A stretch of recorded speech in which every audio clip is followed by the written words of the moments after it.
আসসালামু আলাইকুম প্রিয় ভিউয়ার্স, আশা করি তোমরা সবাই আল্লাহর রহমতে অনেক ভালো আছো। বন্ধুরা, জনপ্রিয় ধারাবাহিক নাটক দেনা পাওনার ৮৪তম পর্বে থাকছে চমকে ভরা একের পর এক টুইস্ট আর আবেগময় কিছু দৃশ্য। পর্বের শুরুতেই দেখা যাবে খাইরুল তার বাবা মাকে নিয়ে ঘুরতে বের হবে, আর সেখানেই ঘটবে বড় এক পরিবর্তনের শুরু।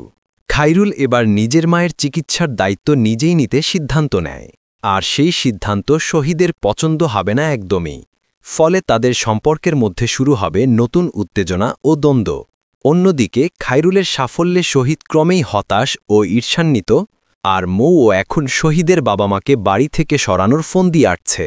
সব মিলিয়ে নতুন মোড় আর আবেগঘন মুহূর্তে ভরপুর দেনা পাওনার ৮৪তম পর্বটি দেখতে ভুল করো না, যা আসছে বুধবার দুপুর ১২টায় শুধুমাত্র সিনেমা ওয়ালা এন্টারটেনমেন্ট ইউটিউব চ্যানেলে। আর যারা এখনও আমাদের পরিবারের নতুন সদস্য হয়ে ওঠনি, তারা এখনই চ্যানেলটি সাবস্ক্রাইব করে বেল আইকনটি অন করে রাখো, যেন পরবর্তী সব রিভিউ ও আপডেট তোমাদের কাছে সবার আগে পৌঁছে যায়। আজকের মতো এখানেই শেষ করছি। দেখা হবে পরের আপডেটে ইনশাল্লাহ। ভালো থাকো, সুস্থ থাকো। আল্লাহ হাফেজ।